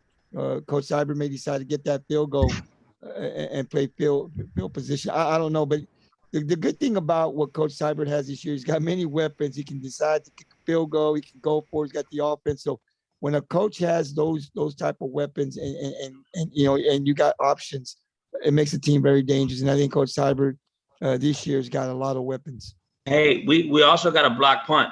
Peyton Mcallister. Was it Peyton a punt or a field McAllister. goal? No, it was a punt. I think he blocked one each. I think he blocked a punt and a field goal. I know they I blocked think the he field did. goal. I think he blocked. I know because his dad had posted that he had blocked a punt and a field goal. I think. I know the field goal for sure. That's what I was just going to mention. But I want to say something else about Cristobal. How long was that attempt? It was 40 plus, right? It was 47. 47, yeah. Well, this is what I gotta say. You know, I said I would like to see him in a game situation. You know, we didn't need those 3 points, but what we did need is for him to gain confidence. And I hope that after that attempt that he has confidence because the distance was there.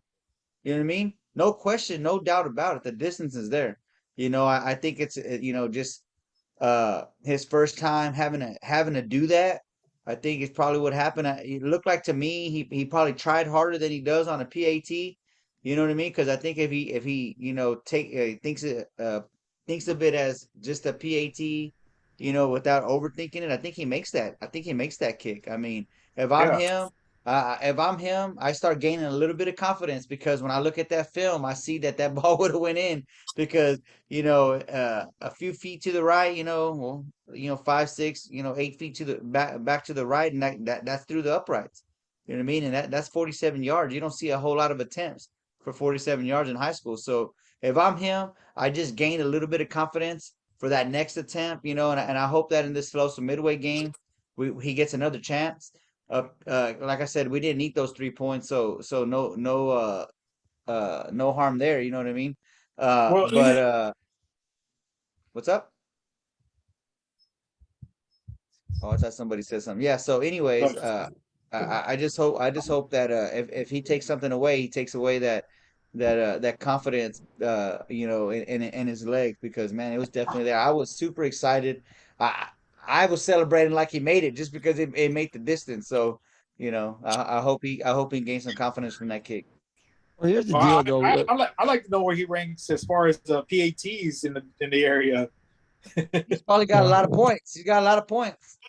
Yeah, I know he was. I think come on, he's 18 for 19 on the PATs. Remember, he's only a sophomore. 18 for 19. I don't know if there's we just talked about Rockport scoring the highest points. So I don't even know kickers attempted 19 times. Well, more or less make 18 of them.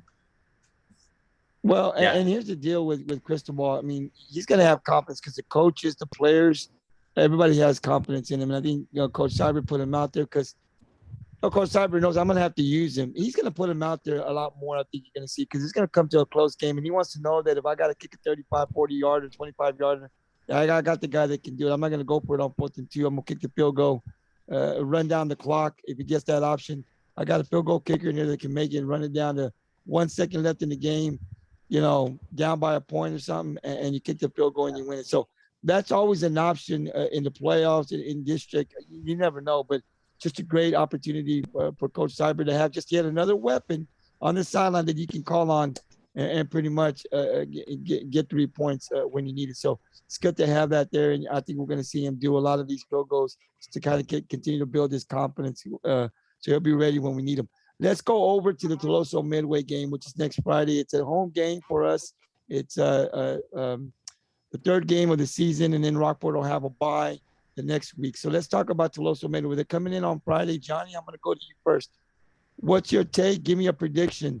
Rockport, Toloso Midway. Is this going to be another blowout, Johnny? Are we looking at 50 plus for Rockport's offense?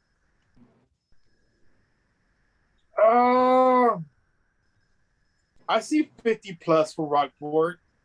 I don't see TM being shut out, though. I don't see TM being shut out, and that's. I think TM's a little better team than King. I could say that. I could definitely say that. I mean, they put a whipping on Ray, 44-14, so they got a little offense over there too. Tony?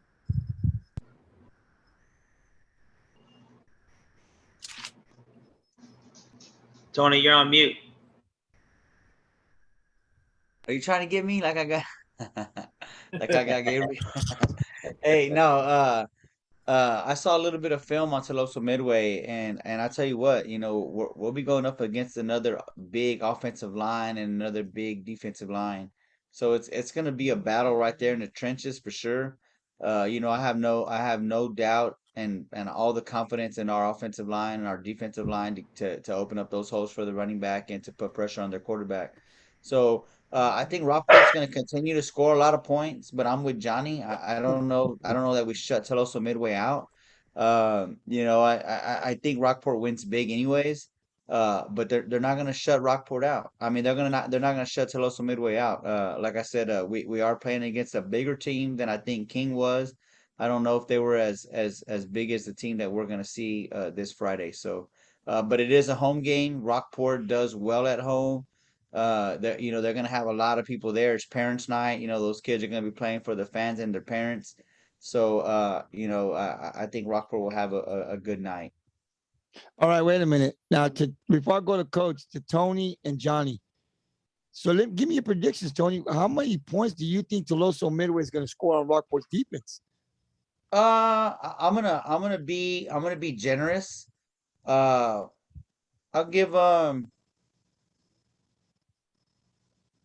This is generous, okay? I'm leaning towards 14, but I'm gonna give them 21. I'm leaning towards 14 though, Johnny? but I'm being generous. I'm saying 21 too. Come on, man. Coach, what you got? Give me something for that Rockport defense. They ain't scoring 21 points on us. I got your back. All right. I got your back. I'm going to tell you 44-14 to Ray. All right. So what does that say? Okay. Two things. All right. One, how do you give up 14 points to Ray? Okay. That can't happen. All right. And then only score 44 against Ray because we all saw it. What would have happened if they would have been keeping score out there in Ray when we were out there at that scrimmage? It would have been crazy. We might have touched 100. Okay. So I don't see Tuloso Midway coming over here and putting up 14 points. All right. I think they score once. Hell, it might even be a field goal. That's about as much as I'm willing to give up. I think Rockport scores big. They hit over 60 again. And, man, we're on our way, okay? We're building up towards who we got after that? Raymondville, right? Well, we got a bye, and then we got Raymondville. Okay. So, I see continued success. I think Rockport's going to win big. I'm just giving Tuloso Midway 3 points, and I doubt that they run their kicker out there, so we might be looking at a shutout. Hey, I'm backing you up right there, Cap. Let me tell you what. I can't believe that two of my crew members are giving Tuloso Midway 21 points. 21 points? From where? I said I was being generous. Man, that defense is going to Midway. shut them down, man. They may score one. I mean, we'll see it's 4 quarters, right? But Rockport's defense is going to come out. They need to come out. And we're just dominant enough to shut them down for 4 quarters. Our defensive line, our linebackers, they got to eat it up. Giving up the pass. I mean, I know they're big. That don't mean nothing. We're fast. Peyton Mcallister and Krupa and Moreno and Vasquez and Aguilar. I mean, all these guys going to get in. Jones. I mean, I expect these guys to have a big game. Daniel, we have a big game. We need to shut them down at home, and we're going to score. I don't know if we're going to get to 60. We're definitely going to get 50 plus. And this might just be a shutout, but I do not see Tuloso Midway coming into Rockport getting 21 points. That cannot happen. We've got to start preparing ourselves for district. This is the last game we're going to play before we play Raymondville in 2 weeks in district. Then game 2 in district, we got sitting. We got to come out. We got to make a statement. Our defense got to come out. We got to shut them down. We've got to let Raymondville say, no, our defense is coming. So I'm predicting a shutout. I definitely don't think they're going to get 21 points. And you know what? I'm just going to say this now. The offense will score 60-plus points. It ain't gonna be no different in week 3 than it was in week 1 and 2, man. I'm behind my Pirates 100%, and I'm looking for this defense to get a shutout for the first time. Well, they got a shutout against Rams Pass, but I'm looking at another shutout. I think this thing with King getting 24 points was something that was not like it. I know Coach Robbins didn't like that, and I'm sure the players didn't. So I'm sure he's gonna clean that up, and he's expecting a shutout against Tuloso Midway. So are we. Pirate defense is going to come alive. We're going to beat them 60-something to 0 come Friday night. Say it All again, right. guys. All right. And I wasn't on mute either, Tony. They heard Yeah, it. can you- Loud and clear, man. They heard it. I'd be upset, man, if I was on mute, because I don't think I could say that again. I Hey, just couldn't you know do it. what? It comes once Gabriel, I in a, hope you're right. I hope you're right. You know what I mean? Rockport definitely, the defense definitely has the potential to give up another goose egg to another team. Definitely do. You know, Toloso Midway is a running team. They didn't throw the ball a whole lot against Ray. They ran the ball a lot. I don't know if they didn't do it because they couldn't, or they didn't do it because they didn't have to. But if they keep the game on the ground, for sure, they have a potential of not scoring any points, for sure. You know what I mean? So I'm not taking nothing away from our secondary. But if they want to try to run with Rockport, they might not score. I'll say I'll agree with you there. If they try to run with Rockport, they might not score. I mean, but I you look at think the too, King guys. game.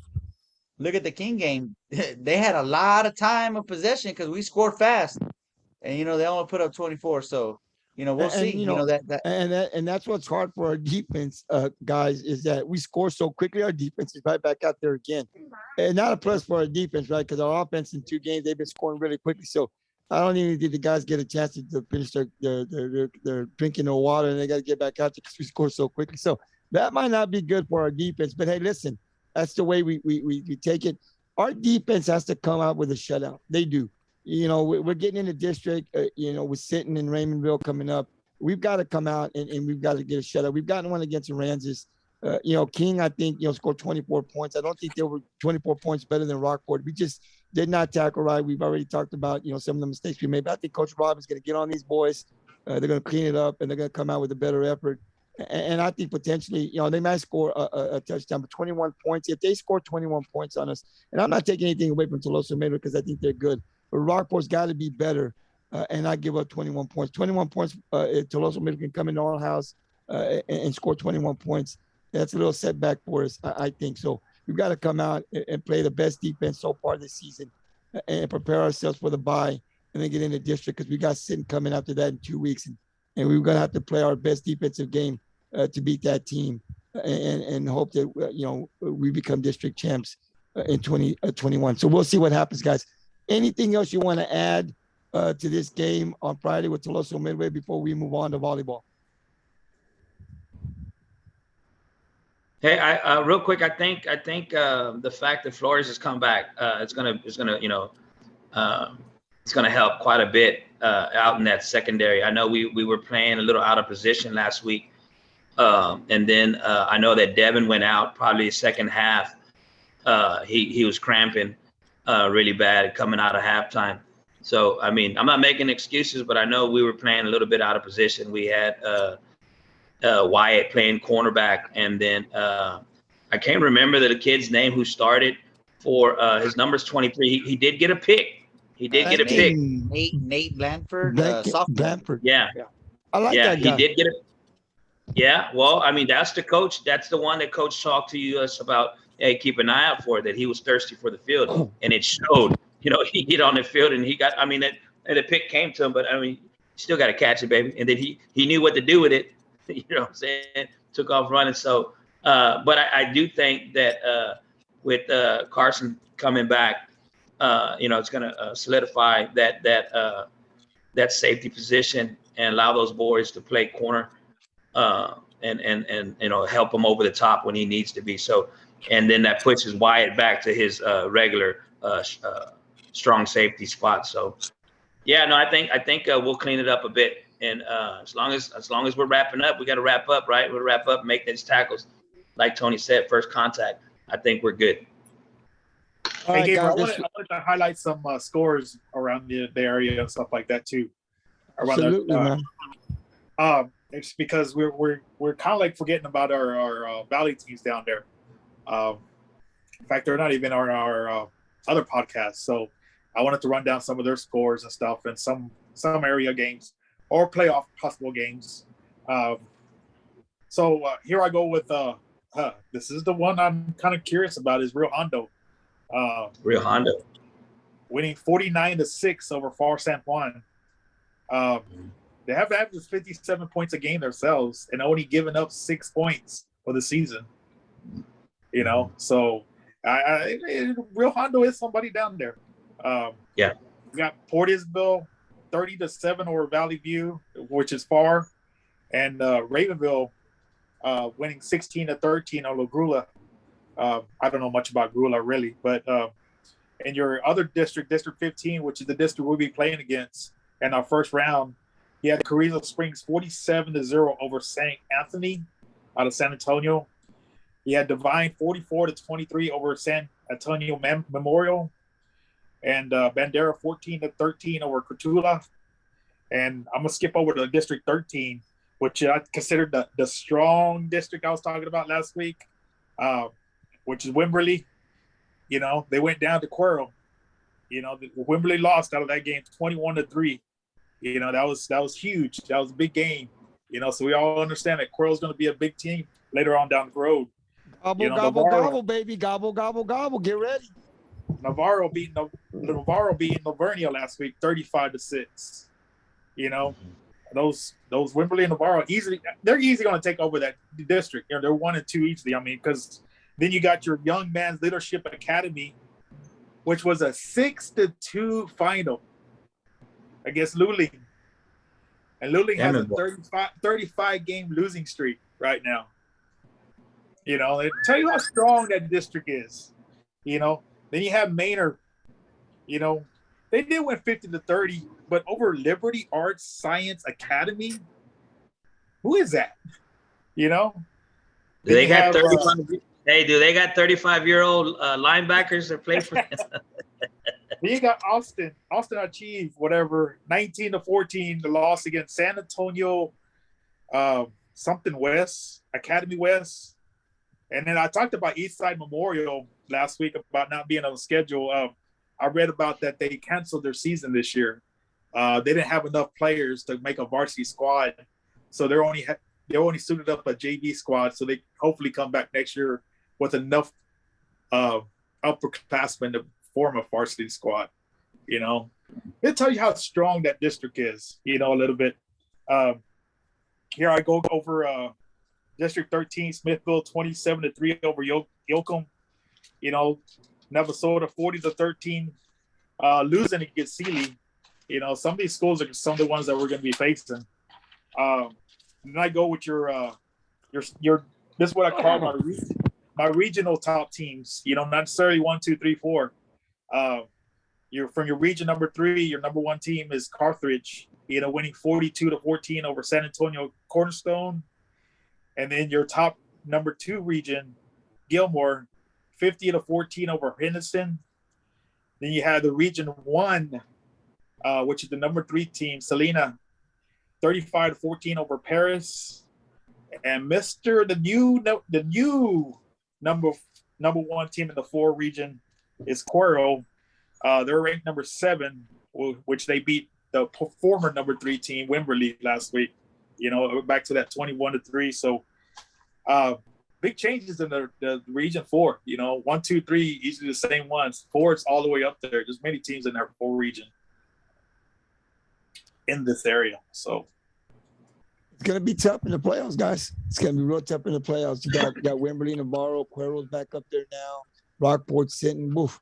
I can't wait for the playoffs to start. You know, because those teams that I just mentioned should be there, right, amongst others. And it's going to be tough to get out of the region. You know, Wimberley can get out of the region. Navarro, Quirrell, Rockport, sitting. I mean, all 5 of those teams can get out of the region, but it's going to be a tough one. Week 1 might be easy, and then we get into week 2. You know, second round of the playoffs, it ain't gonna be no joke. You know, so we've got to stay healthy. You know, we're dealing with COVID too. You know, so anything can happen. But this is the way you want it, right? You want that competition. You want that. You don't want to just be able to, you know, get into that 3rd region or get to the region, the 4th game pretty easy. You want to fight every week, and I think we got that this year. So it's gonna be a lot of fun. Johnny, thank you for breaking all that stuff down. Can you talk a little bit about what's going on with Westoso, Ingleside, Robstown, any of those teams around our district area here in the Coastal Bend? I know Ingleside got a big win over Aransas Pass. Westoso lost to town. Sinton got that big win over Carroll's, 50-12. Ingleside over AP, 68-6. West also going down to Taft, which I think that was a good one, 39-28. Robstown beating Falfurrias 14-6. And then the rest of your Valley teams that I mentioned earlier. So before we get to the playoffs, man, it seems like we're going to have a battle in the district. You know, it's not, a given that, one team is just going to actually, just kind of walk through and get the district title. We're going to have to battle. It can be anybody's district title right now. So I think bringing in the Valley team is going to be really exciting. I know we got to drive out there 2 of the 3 schools. We got to play down the Valley, and that's not fun. But I think it's going to be an exciting season in district, and hopefully we can stay healthy. And then get into the playoffs. And you've already talked about what we got waiting in the playoffs with 5 potential teams that could, get out of the region. It's going to be exciting, man. It's going to be a lot of fun. If that's all for football, guys, let's turn it over to volleyball real quick. I just kind of wanted to give a little rundown of the 2 games that we had. Rockport on September 3rd played Skidmore. We won 3-0. We beat them 3-0. And then on the 7th, we played, of course, Bishop, and we beat them 3-0. So the girls, the varsity, our Lady Pirates varsity volleyball team is at 15 wins and 6 losses on the season. I hope I'm correct on that. I got 16-8. It might be because that's the Rockport app. That's what I'm saying. We look at Max Prep, and then you look at the app, and they're totally different. That's why I asked the coach, which one's right. I think, obviously we didn't know, but I think you're right. The Max Prep might be right because I think they don't have all of these games on the app as far as the tournaments, because I think Max Prep is counting every game, even tournament games that they played. So right. I think you're probably right. As far as what we've got coming up on Friday, we've got one more game at King. Not Kingsville. Sure if that's Kingsville. Kingsville. Yeah. And that'll be over there. That'll be the final game before we start district on Tuesday at home against Calhoun. Now, we saw we heard Coach Jeffers when he came on how good Calhoun was last year. I think they're still going to be potentially a team that we got to look out for. So, come on out next Tuesday. We start district play. The girls, it's a Tuesday at 6 o'clock. It's here at home. Our freshmen play at 5 in JV. Our JV's 8-3. Our freshmen 9-2. And then, of course, you heard the record here on our varsity. It's important to come out and support our girls. One more game on Friday at Kingsville, and then Tuesday it's our first district game here at home against Calhoun at 4:30. So come on out, support our girls. These girls have a really good chance of taking a district title this year. We heard Coach Robbins and Coach Clark talk a little bit earlier on the podcast about how their expectation, and they feel they've got a really good shot of winning the district and then going a couple of rounds deep in the playoffs. So this is the expectation for our Lady Pirates volleyball team. Come on out Tuesday, first district game, Calhoun at home. Come on out and support these girls, and let's get that first district win. Guys, thank you very much. We had a great time. I want to thank Coach Clark and Coach Robbins for coming on first part of the podcast and talking a little bit about our junior varsity and freshman girls, and also talking a little bit about our varsity. And then, of course, we broke down the Rockport King game this past Friday, and then we previewed, like we always do on Wednesday, Friday's game against Toloso Midway. Listen, guys, before we go, anybody want to say anything about our freshman and junior varsity football team? Listen, our JV's 2-0, our freshmen's 1-0. They got a huge win. Our freshman ball club this past Thursday, they won. I think it was 50-0.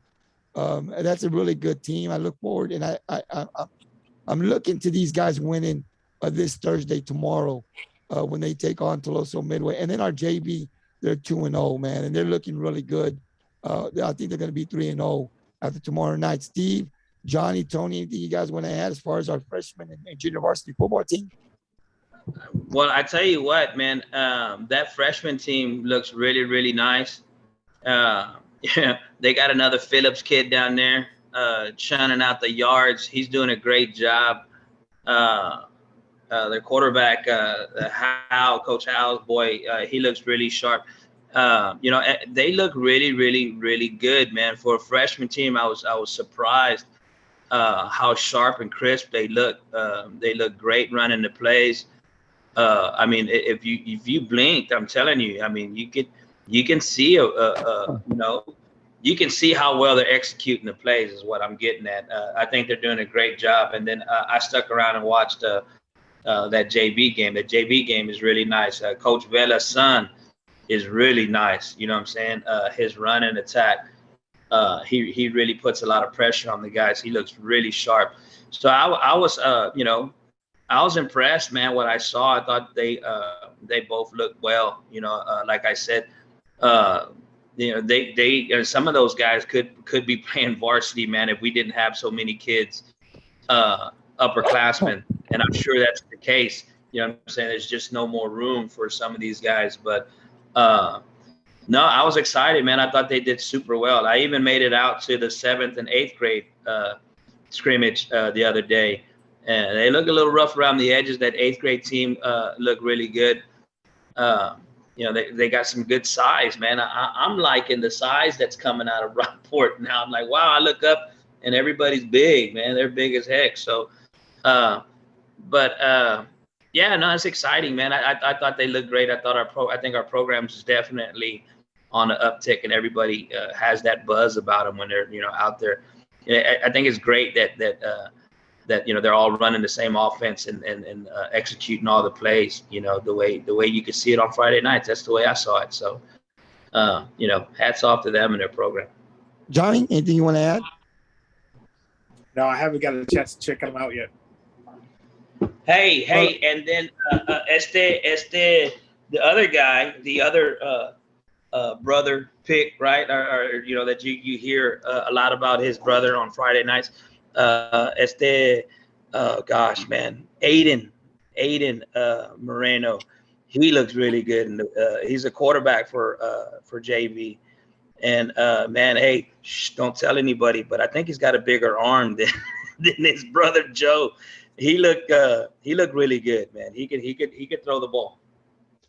And listen, and that's the good thing about our varsity. We talk about our varsity, our junior varsity. I like that Bella kid too, Coach. I seen him play in scrimmage in one of the games, and man, he looks good. He runs the ball very well. We've got some speed on that JV level, in that backfield.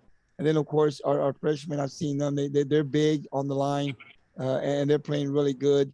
And then, we're going to be bringing in and sending an invite this month to Coach Joey Hossel. He's the head guy there at our middle school. We want to bring him on as the season starts for our middle school and talk a little bit about our players, our 7th and 8th grade, and see what we got going this season. So we'll be definitely sending an invite to Coach Hossel here in the next few weeks. And then this month, actually. And then we've also had Coach and president of our Rockport-Fulton Youth League. They came in yesterday on the podcast, and we talked a lot about what our youth program is going. And he talked a lot about our senior division, and they're going to be exciting to watch this year and their expectations. So we've got a lot of talent coming up, and we're going to try to cover as many of them as we can as possible. Come on now, support these guys. Thursday, junior varsity and freshman. Tuesdays, it's our middle school. And then on Saturdays, it's our youth program. And then, of course, on Friday night, it's our big varsity. So there's a lot of football to see during the week, volleyball games Tuesdays and Fridays. And so there's just a lot to do as far as sports. So I'm excited, Coach. Johnny, thank you very much. Tony had to leave, but we will see you guys tomorrow if you head out to watch the JV and the freshman game. I think they're playing out of town.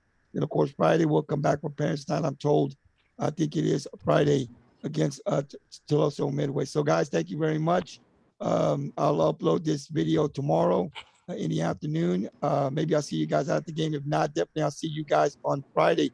And don't forget, on Monday on the Gridiron 64, we'll have this Monday coming up, Taft Greyhounds Athletic Director, head football coach Joe Castanello, I hope I said his last name right, will be on the Gridiron 64 on Monday at 7:30. Tune in as he talks about his Taft Greyhounds 2021 football season. Excited to see what the coach has to say, and we'll definitely have questions for Coach Castanello. So until Monday, when we see each other back on the podcast, have a great night, guys. Thank you very much, and we'll see you on Friday, if not tomorrow evening.